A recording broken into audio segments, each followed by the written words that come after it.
Rabbi Azoi. In this week's Parsha, after the inauguration of the Mishkan, each Shevet is given its own flag with its own symbol and its own color. But it's already been more than a year since Klal Yisrael left Mitzrayim. They've been traveling in the desert in orderly fashion.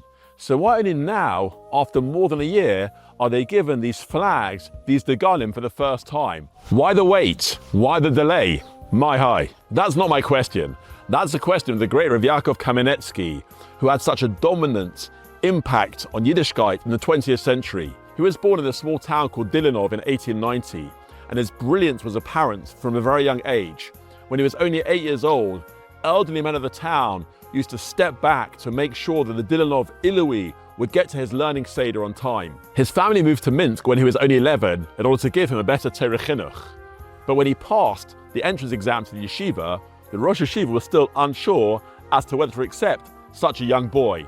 Rav Yaakov, in his sweetness and his intelligence, responded with the following: I came here to learn, not to be the 10th man in the minyan.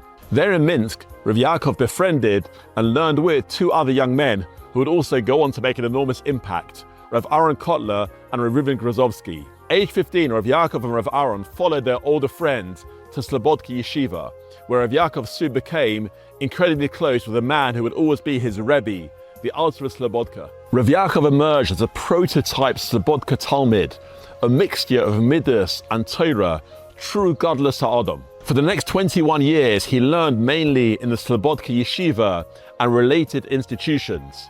His travels, especially during World War I, also exposed him to other great Torah giants, and he was close with, amongst others, Rav Moshe Mordechai Epstein, Rav Issa Zalman Meltzer, and Rav Reuven Dov Dessler, who headed the Kollel in Kelm. Rav Yaakov cherished those ksharim and would speak about them for the rest of his life. From 1926 to 1937, Rav Yaakov served as the Rav of a small town, a hamlet called Sitzovyan, around 20 kilometers from Kelm. After unsuccessfully seeking a position in a city called Vilkamer in order to help alleviate the poverty in which he and his family lived, they were left with no choice. And on what they describe as a very sad day, they left the Torah of Europe to go into what they considered the Gadlus of America. Yet that turn of events was decisive in Rav Yaakov's life.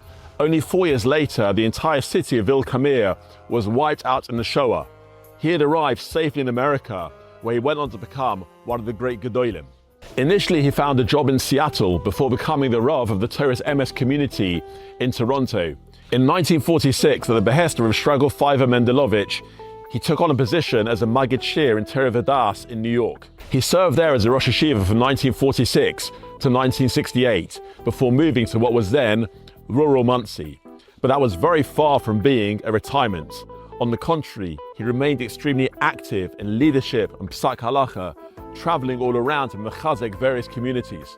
One person who was close to him remarked with confidence after Rav Yaakov's Patira in 1968, do you think that anything of significance took place in the Torah community of America these past 25 years without Rabbi Yaakov's involvement? On one occasion where Rav Yaakov was ill, there were tefillahs in Ponevezh Yeshiva for his refuah shalema. The Bochum didn't know Rav Yaakov's mother's name, so they went over to ask Rav Shach. Rav Shach knew it straight away, and they asked him why, to which he responded, I daven for Rabbi Yaakov every tefillah. The Olam HaTorah has no kiyum without him. More about his life soon.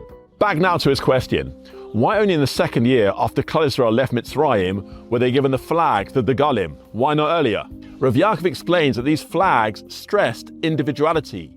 Each shevet had a different quality, a different characteristic, each distinct from one another. Therefore, the flags had the potential to cause division and machlokes. What could stop that? The Mishkan. The Mishkan was a force of unity, of achdus. That's what they were all focused on. That's what they were all camped around. Once there was that clear focus of Torah and avodas Hashem, that created the core achdus, which allowed the individuality to only enhance and not to be a source of division and machlokes. That's why only after the Mishkan was built and functioning in the second year were the Shvatim finally given those degalim. In his own life, one of Rav Yaakov's many great qualities was his ability to foster achdus by showing sensitivity, love and care for every single yid. There are so many stories. I'll relate just a couple. He was once in a doctor's surgery awaiting his appointment, where he saw a young boy from a totally non-observant home. Rav Yaakov, the Gadol, the man who so epitomized the Gadlus from the Slobodka, got down and started playing ball with this boy. Rav Yaakov's Talmud, who was there with him, was shocked. Rosh Yeshiva, why didn't you instead teach him something about Yiddishkeit, about mitzvahs? Rav Yaakov responded, I saw that with this boy, it's impossible to talk about mitzvahs. I just wanted that his picture of a frum Yid should remain one of a pleasant person. Who knows, perhaps this impression will one day have an effect on him and he'll become closer to Torah and mitzvahs. On a different occasion, when Rav Yaakov was already in his late 80s or early 90s, he received a visit from a young man. This young man and his wife had been zeicher to have their first boy after having many girls. But a dispute had broken out in the family about who should be the sandak. Should it be this man's father or this man's father-in-law? When the man asked Rav Yaakov what to do, Rav Yaakov responded with a question. Would you mind if I came from Monsey to Brooklyn to be the sandak at the bris? The father responded, of course not, it would be a great honor, but it's a very long journey and it's early morning bris for the Rosh Yeshiva to travel all the way from Monsey to Brooklyn. Really? Rav Yaakov wasn't deterred. For the sake of peace, for the sake of achdus, for the sake of creating harmony between people, like his own message from the Parsha brings out, that's important. That's an absolute core value. A good Shabbos. If you have stories of Gadolim you'd like to share with us, please email glimpsesofthegadlus@gmail.com.